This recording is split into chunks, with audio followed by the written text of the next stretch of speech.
नमस्कार।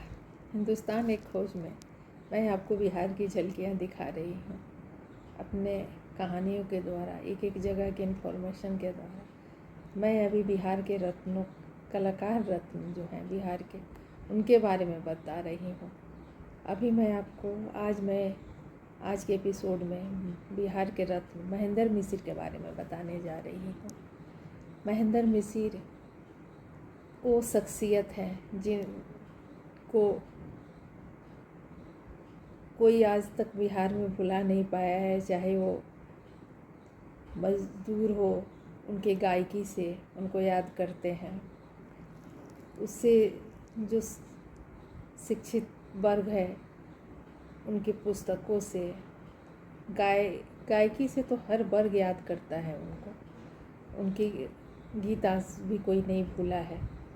ये अभी भी कहीं भी देखिए, कोई भी उत्सव हो उसमें उनकी एक गाना बजता ही है, उंगली में डसली बिया नगेनिया हो। ये आपको ज़रूर ही सुनने को मिलेगा।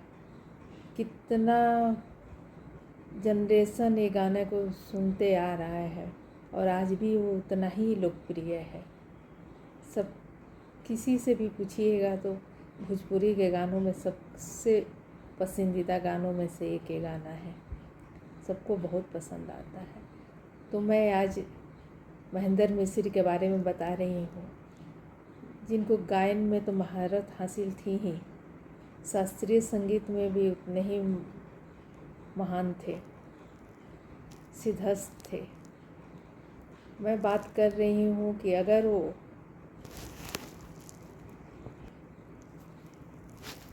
मैं बात कर रही हूँ महेंद्र मिसिर का। महेंद्र मिसिर का जन्म 16 मार्च 1888 को छपरा जिला के मिसरौलिया गांव में हुआ था। वो एक महान गायक के साथ साथ एक कुशल पहलवान भी थे। अगर शायद वो गायकी का काम नहीं करते तो पहलवान होते। पहलवानी में उनको इतना शौक़ था। महेंद्र मिसिर का ब्याह रूपरेखा देवी के साथ हुआ, लेकिन गृहस्थी में इनका मन नहीं लगा। इनका मन तो भजन कीर्तन, गाना, निर्गुण, पूर्वी गाने में लगने लगा। पूर्वी का तो इन्हें जनक भी कहा जाता है। महेंद्र मिसिर के समय गांधी जी के स्वतंत्रता आंदोलन का समय था। महेंद्र मिसिर भी इसे छूते नहीं रहे, बल्कि बढ़ चढ़कर आंदोलनकारियों की मदद की। एक समय की बात है कि उन्होंने ब्रिटिश हुकूमत की रीढ़ तोड़ने के लिए एक अलग तरीका निकाला। वह नकली नोट छापने की मशीन किसी अंग्रेज़ से ही ले आए और उसे नोट छापने का काम शुरू कर दिया। और इस नोट से आंदोलनकारियों का, जो समाज में लाचार थे, बहुत गरीब थे, उनकी मदद करने लगे। इससे अंग्रेज़ों को आर्थिक रूप से काफ़ी नुकसान पहुंचने लगा। अंग्रेज़ों ने तब इसका पता लगाना शुरू किया इनको पकड़वाने के लिए। तो उन्होंने सुरेंद्र पाल घोष को उनके पीछे जासूस लगा दिए। सुरेंद्र पाल घोष उनके यहाँ 3 साल नौकर बनकर जानकारियाँ इकट्ठा करते रहे और एक दिन अंग्रेज़ों को खबर करके महेंद्र मिसिर को गिरफ्तार करवा दिया। पर महेंद्र मिसिर ने अपना जुर्म कबूल भी कर लिया था। उन्होंने इससे ही पीछे नहीं भागे। बहुत हिम्मत के साथ उन्होंने कहा कि है मैंने काम किया है और मैं अंग्रेज़ों को नुकसान पहुंचाने के लिए ही किया है।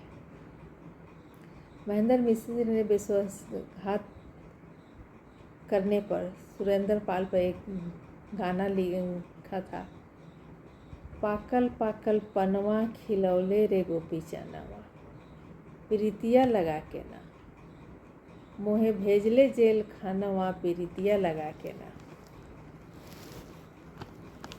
तो ये गाना भी काफ़ी मशहूर है और गोपी चंद को एक विश्वासघात के रूप में माना जाता है। परंतु जेल जाकर किसी कलाकार के लिए जेल और मेल किया। महेंद्र मिसिर वहाँ भी रहे तो एक महफिल जमाए रहते थे कविता संगीत का। जेल से की अवधि पूरी करने के बाद, जेल से छूटने के बाद उन्होंने नौटंकी शैली में राम कथा और कृष्ण कथा दोनों सुनाने लगे। दोनों गांव-गांव घूमकर ये राम नौटंकी शैली में राम कथा, और जो लोगों को बहुत आनंद देता था। इसी तरह महेंद्र मिश्र का स्वतंत्रता के साथ भी जुड़ाव रहा और अपने संगीत, गायक, लिखनी में भी बहुत रुचि रही। 70 वर्ष की आयु में छपरा के शिव मंदिर में महेंद्र मिश्र ने अपनी अंतिम सांस ली।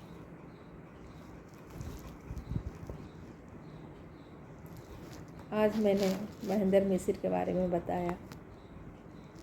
अगले ब्लॉग में मैं बिहार के एक और नए रत्न को लेकर आऊँगी और उनके बारे में आपको जानकारी दूँगी। जाते जाते मैं आज का अपना विचार बताते जा रही हूँ। सही समय आने पर भगवान आपको सही लोगों से ज़रूर मिलवाता है, जिनकी वजह से आप अपने जीवन में आगे बढ़ते हैं। नमस्कार।